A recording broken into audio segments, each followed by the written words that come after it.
하나님께서 주신 말씀입니다. 스가랴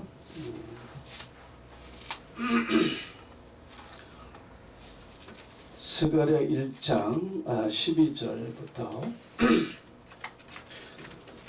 여호와의 사자가 응하여 가로되 만군의 여호와여 여호와께서 언제까지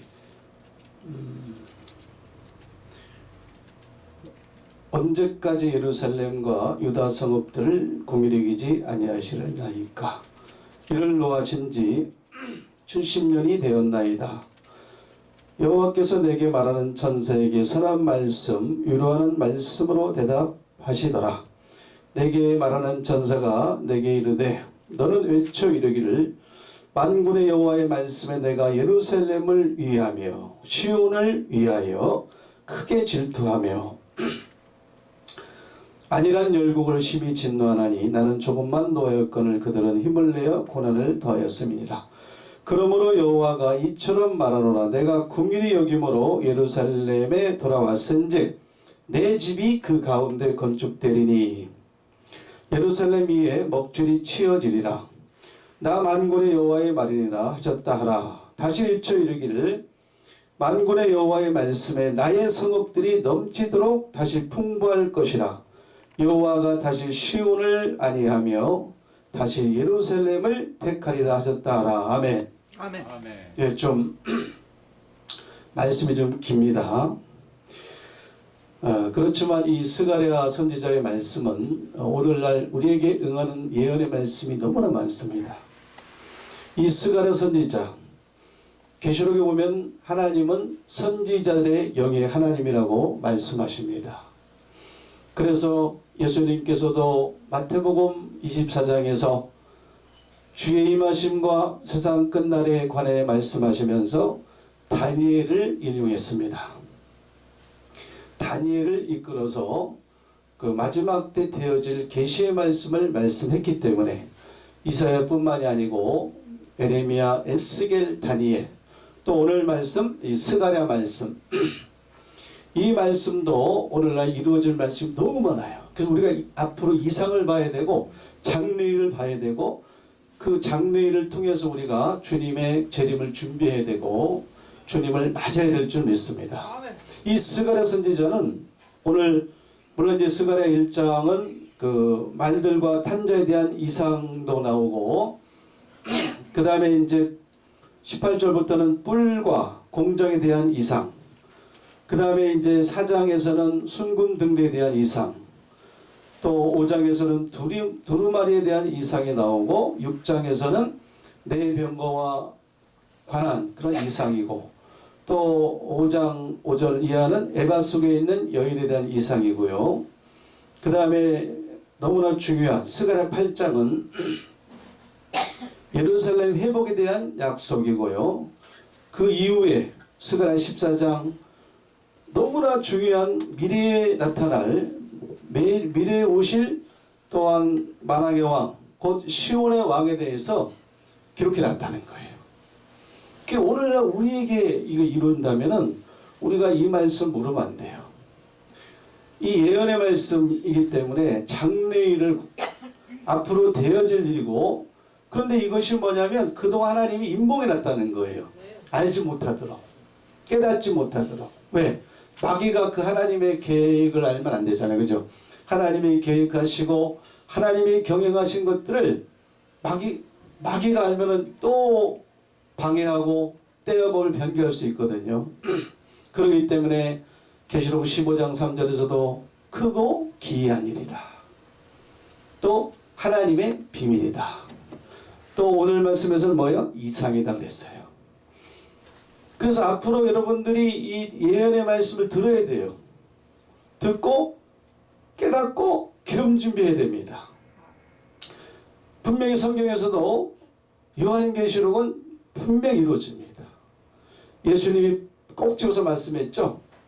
보라 내가 속히 오리니 이 책에 예언의 말씀을 지키는 자가 복이 있다.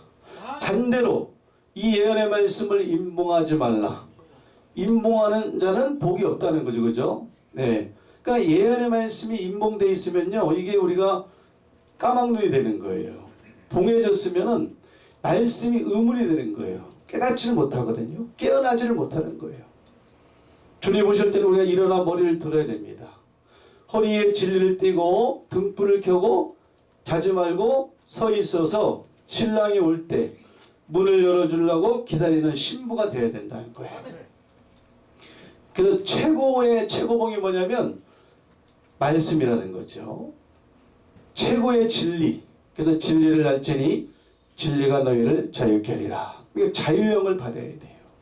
말씀이 막힘이 없어야 됩니다. 그 높이와 말씀의 높이와 깊이와 길이와 넓이를 어떠함을 깨달아서 하나님이 주신 충만함으로 채우기를 원하신다는 거예요. 그래서 우리가 알곡이 되어야 됩니다. 알곡은 진리의 말씀으로 꽉 차 있는 거거든요. 주님이 마지막 때 결실할 때 열매를 거둘 때 아무나 거두는 게 아닙니다. 알곡만 거두거든요. 아름다운 열매, 회개에 합당한 열매만 거두고, 계시록에서 보니까 14장에 보니까 하나님이 구속하시는 자는 보니까는 많지 않습니다. 여러분 14사천 이 비밀도 알아야 됩니다. 이게 인봉되어 있으니까 모르는 거예요. 그러나 하나님은 기록된 대로 이루십니다. 그래서 마지막 때는 하나님의 그 하실 일을 기록된 대로 하시기 때문에 우리가 준비하지 않냐면요 전혀 다른 하나님으로 우리가 생각할 수 있다니까요. 자기의 왕, 자기 하나님을 저주하는 일이 있어서는 안 되는 거예요.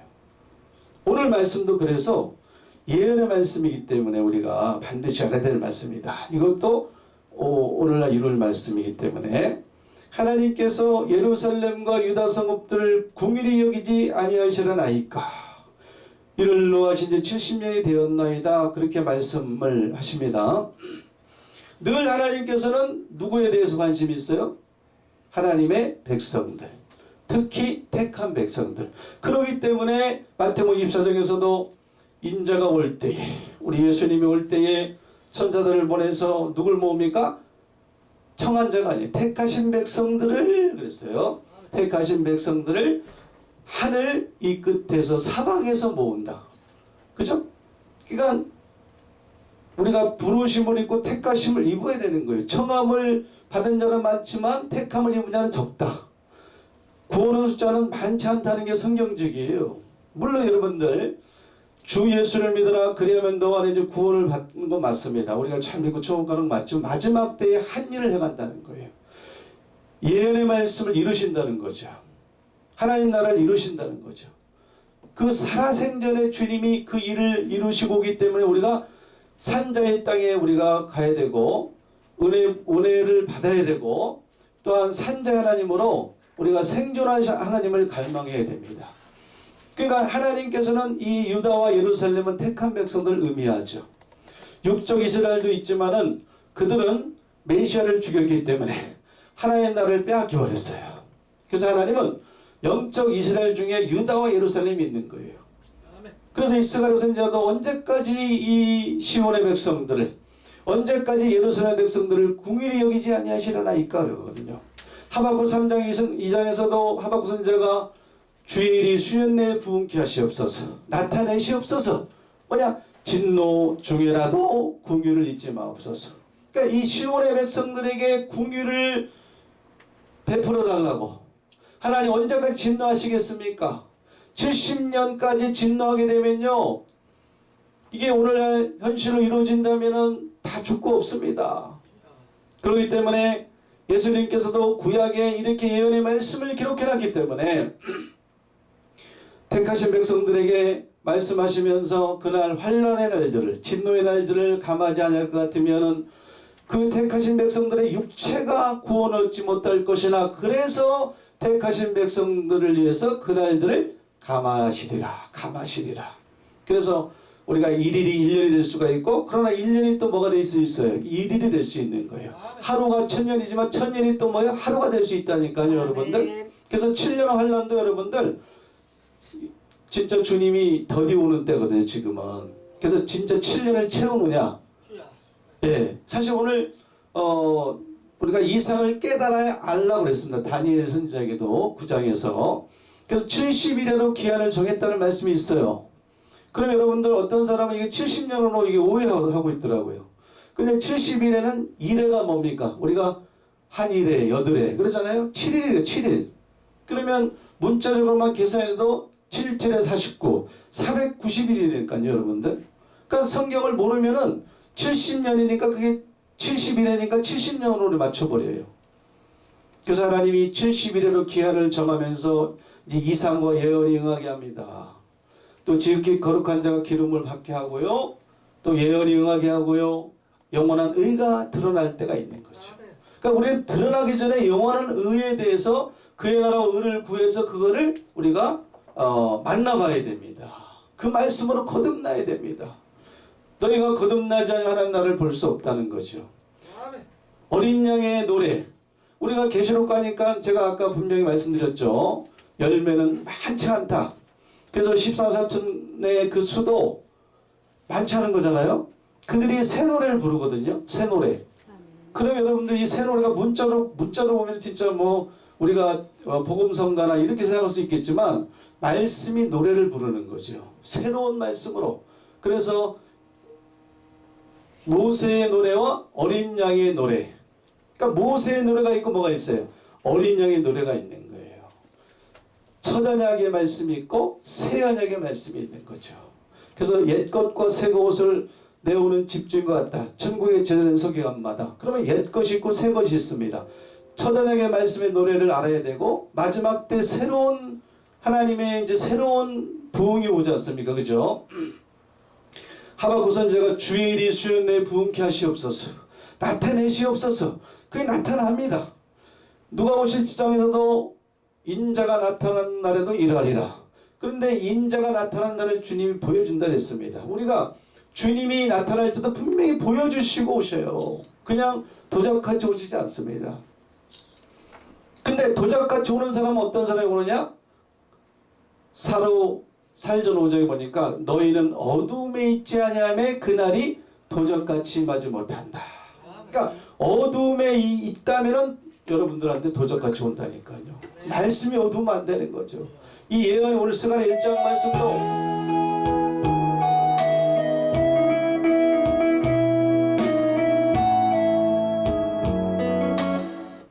에러가 났습니다. 이쪽에다 이렇게 놔야 되겠습니다. 닥칠 때 이게 시작이 눌러졌네요. 그 스가랴 1장도 예언입니다. 장래일이에요. 이것이 캄캄하면 안 되는 거예요. 영적으로 영적 소경은 말씀 모르는 거예요. 이게 무슨 뜻인지도 알지 못하면 성경을 오해한다니까요. 오해하지 말라. 성경을 이해하라.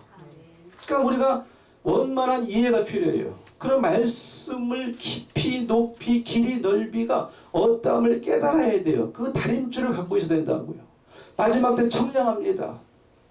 믿음의 분량을 청량도 하지만은 알곡도 청량해서 알곡 만드는 거예요. 가라지가 그냥 가라지가 아닙니다. 그래서 주님께서는 저울을 사용하시죠. 예, 그 저울에 달려서 부족함을 배우면 절대 안 되는 거예요. 그 오늘 말씀에 어쨌든 예루살렘과 유다 성읍들을 궁일이 여기지 아니하시는 하나님은 궁일이 여긴다는 거거든요. 지금 비록 하나님이 진노하고 계시지만은 하나님께서는 진노하기 때문에 시온을 크게 질투하고 있어요. 분노함으로 질투한다. 스가랴 8장 1절 이하에서는 보니까 왜 질투하느냐? 분노함으로 질투한다. 왜? 그러고 보니까 하나님의 백성들이 지금 죄가 있는 거예요. 가득하게 지금 그 하나님이 실증이 났어. 뜻을 돌이켜 염증이 났기 때문에 하나님 분노를 쏟아버렸어요. 각 거리에 돌들이 흩어져 있어요. 도리에 돌 하나 남지 않고 다 무너져 있습니다. 그래서 시온의 백성들이 영적으로 포로되어 있거든요. 근데 마지막 때는 뭡니까? 진노를 하지만은 전에는 노아했으나 이제는 내가 너에게 긍휼을 베풀고 은혜를 베풀고 은총을 베푼다는 것처럼 이제 진노하신 때가 맞춘 후에 될 일이라는 다니엘 8장 19절의 마지막 이상도 진노하시는 때가 맞춘 후에 될 일이기 때문에 오늘 이 스가랴 선지자가 말한 유다와 예루살렘 성읍들 시온의 백성들을 궁일에게 달라고 그 말하는 것처럼 거기에 대한 응답을 보니까 이제 마지막 16절에 보니까 뭐랬어요? 그러므로 내가 이처럼 말하노라. 내가 긍휼히 여김으로 예루살렘에 돌아왔은즉 내 집이 그 가운데 건축되리니 예루살렘 위에 먹줄이 치어지리라. 할렐루야. 그러니까 결국 버리는 게 아니에요. 이제 진노하신 때가 마치면 이제 복역의 때가 끝났고 그 죄에 대한 대가를 마치게 되면 보응을 다 받게 되면 이제 하나님이 자비를 베푸시고 은혜를 베푸시고 은총을 베푸시고 긍휼을 베푸셔서 이제 하나님께서 다른 데 가는 게 아니고 택하신 백성한테 오시잖아요. 그죠? 내 백성들한테 오는 거예요. 하나님은 이방의 하나님이 아닙니다. 그래서 긍휼히 여김으로 예루살렘에 돌아와서 또 하나님이 돌아왔기 때문에 하나님의 집을 어떻게 한다고요? 그 예루살렘의 그곳에 이제 건축한다. 그래서 다니엘 9장에서도 이제 이상을 너희가 깨닫고 준비하라고 말씀한 것처럼 70일에도 기한을 정하고 이제 어떻게 합니까? 예루살렘이 이제 중건하는 영이 분명히 난다 그랬어요. 네. 여러분들 말씀을 깨달아서 동참해야 됩니다. 이 기름을 준비해야 돼요. 마지막 설계도 재림에 대한 비밀, 예언의 이 말씀 속에 들어있기 때문에 주여 주여 한다고 구원받는 것이 아니냐 여러분 생각해야 됩니다. 하나님의 뜻대로 행한 자가 들어갑니다. 하나님께서 지금 예루살렘의 집이 그 가운데 건축된다. 다니엘 선지자도 예루살렘이 중건된다. 그러니까 중건이라는 건 뭐냐면 세워졌던 데에 중건되는 거예요. 그러니까 예루살렘이 지금 황무함이 70년에 마친다 그랬거든요. 그 무너졌던 곳에 회복을 하신다. 예. 그리고 그 예루살렘이 뭐가 치어지냐면 먹줄이 치어집니다. 여러분들 계시록 여러분들 가면은 뭐가 있냐면 청량줄이 나옵니다. 금갈대로 이제 그 거룩한 성새 예루살렘을 청량합니다. 계시록에 말하는 이 예루살렘 하늘에서 내려오는 거룩한 성새 예루살렘이 같은 거예요. 그래서 그곳에도 그 성과 성곽을 청량하기 위해서는 금갈대가 있는 겁니다. 다림줄이요 측량줄입니다. 그 믿음의 분량을 재는 거거든요. 그래서 그 성을 청량하니까 성곽을 청량하니까 144규빗이 나오고 그 다음에 또 그 장광을 이제 성을 청량하니까 1만2천 스타디온이 나옵니다. 그러니까 여러분들 이거 육적인 걸 들어 영적인 거예요. 진짜 뭐 그냥 물론 이제 12집 하니까 분기수 나누기 위해서 줄로 재어서 경계를 삼는 건 맞습니다. 그러나 이건 영적인 걸 말하는 거예요. 그러니까 청량줄이나 먹줄이나 다림줄이나 같은 거거든요. 그래서 이 마지막 때 우리가 이 거룩한 성새 예루살렘에 우리가 들어가야 돼요. 하나님이 집이 거기서 건설되고 건축되고 그러기 때문에 우리가 살아서 우리가 죽은 자 하나님이 아니고 산 자 하나님으로서 산소망을 가져야 됩니다. 마지막 나팔의 부활이 이르렀을 때 우리가 죽게 되면 죽을 몸으로 썩게 되면 썩지 않을 몸으로 변화되는 그러한 몸의 구속을 기다리는 그런 어떤 산소망으로 우리가 이제 주님을 맞이할 때가 가까이 왔습니다. 하나님 나라 가까이 다가오고 있습니다. 하나님이 이제 그 목줄을 치게 하는 그 예루살렘 위에 하나님의 성전을 건축하시고 다니엘 2장 44절에서도 이 여호와의 때에 신상을 치시고 이 여호와의 때 하나님이 한 나라를 세우십니다. 미가 4장에서도 만일의 여호와의 산이 모든 산이 뛰어나게 하나님이 굳게 세운다고 말씀했습니다. 그래서 이 세상 나라가 우리 주와 그리스도 나라로 하나님이 다스리고 통치하시고 천년 동안 왕노릇하는 그러한 새 시대가 우리 앞에 점점 다가오기 때문에 우리가 이 산에 올라갈 수 있는 그러한 하나님의 비밀을 맡은 자로 또한 시온에 데려가 있는 자로 여러분들 깨달아서 한 사람도 빠짐없이 시온산에 올라가서 어린 양을 향해서 찬양하며 결혼하고 신부로서 우뚝 설 수 있는 저와 여러분들 다 되시기를 예수님 이름으로 간절히 부탁드리고 축원을 드립니다. 아멘. 한 장 더 해도 되는 거예요?